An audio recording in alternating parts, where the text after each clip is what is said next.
वंदे मातरम दोस्तों, वाक्षी के समृद्ध बात विजन के अंतर्गत मैं वरुण कुमार आपका हार्दिक अभिनंदन करता हूं। छोटी सी वीडियो से जानेंगे कि घी कितनी प्रकार के होते हैं किसी भी ऑर्गेनिक स्टोर में, और जब भी हम परचेज करने के लिए जाएं तो कैसे घी की थोड़ी सी परख हम करना सीख सकते हैं। सबसे पहले हम समझते हैं कि जो ऑर्गेनिक स्टोर में हमें घी मिल रहा है वो कौन सा मिलना चाहिए। वो मिलना चाहिए देसी गाय का घी जो है वो मिलना चाहिए। मतलब जितना घी बने वो जर्सी गाय के दूध के साथ में ना बने, या तो भैंस के दूध से ओरिजिनल बन जाए या देसी गाय के दूध से बन जाए। क्या क्या गारंटी है जो ऑर्गेनिक स्टोर के मालिक को आपको देनी चाहिए घी हैंडओवर करने से पहले? पहली बात कि जो भी गाय है वो प्रॉपर ऐसी गौशालाओं से आएगा जहां पर या तो देसी गाय है तो केवल देसी गाय है, भैंस है तो केवल भैंस है। ऐसा नहीं है कि देसी गाय भी वहीं पे और भैंस भी वहीं पे है। मिक्सिंग अगर कहीं पर भी गौशाला के अंदर होगी तो वहां से आने वाले दूध की पहचान आप नहीं कर पाएंगे। तो कोशिश करनी चाहिए कभी भी कोई भी ऑर्गेनिक स्टोर जो इस तरह का दूध या घी आपसे मंगवाता है वो उन्हीं गौशालाओं को चिन्हित करे जहां पर एक्सक्लूसिव एक ही चीज के ऊपर काम होता हो। दूसरी बात, देसी गाय अगर 100% या भैंस है तो वहां पर इस चीज की कोशिश करनी चाहिए किसी भी तरह के एंटीबायोटिक्स का इंजेक्शन या फिर ऑक्सीटोसिन के इंजेक्शन जो है वो बहुत ज्यादा गाय को ना लगे। अगर देसी गाय की गौशालाएं हैं तो वहां पे ऐसे काम बहुत कम होते हैं। भैंस की गौशालाओं के अंदर ऐसे कार्यों के ऊपर नजर रखनी ज्यादा जरूरी होती है। तो ये जब आप पूछते हैं कहीं से भी घी खरीदने से पहले कि आप अपनी गौशालाओं के कौन कौन से पैरामीटर्स को पूछते हैं, तो उसमें ये दो महत्वपूर्ण पैरामीटर्स हैं जो मैटर करते हैं।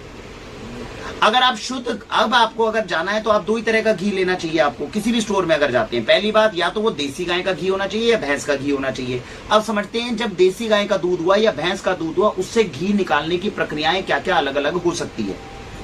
सबसे अच्छा घी आप जानते हैं देसी गाय का होता है। भैंस का घी तो केवल उन लोगों के लिए जो शरीर से बहुत कमजोर हैं, जो वर्जिश करते हैं, ताकत चाहिए, तो उनको भैंस का घी इस्तेमाल करना चाहिए। और आजकल शहरों के अंदर तो वैसे ही शरीर में वजन बढ़ता रहता है, तो क्या खाना चाहिए? देसी गाय का घी। देसी गाय के दूध से घी किस किस प्रकार से बनते हैं समझना है। मेरे दाईं तरफ आप जो देख रहे हैं 1 2 3, इन तीनों को यूजुअली कहा जाता है मलाई घी। अब मलाई घी का मतलब क्या होता है? देसी गाय का दूध आपने निकाला, दूध के ऊपर आपकी एक मलाई की लेयर, जैसे घर के अंदर क्या करते हैं, दूध को पकाते हैं, दूध को पका के उबालने के बाद में एक मलाई की लेयर आती है। उस मलाई को जब आप पका देते हो महीने के अंत में तो घी बन जाता है। ये होती है नॉर्मल प्रक्रिया। घी को बनाने की सबसे आसान प्रक्रिया यही होती है। तो अगर इस प्रक्रिया से देसी गाय के दूध से घी बन जाए तो उसको बोलते हैं मलाई घी। चाहे भैंस के दूध से बन जाए चाहे देसी गाय के दूध से बन जाए तो वो मलाई घी की श्रेणी में आता है। ऐसा घी आमतौर पर आपको ऑर्गेनिक स्टोर्स के अंदर 800 रुपए से लेकर 1000 रुपए तक के बीच में एक अच्छा घी मिल जाता है।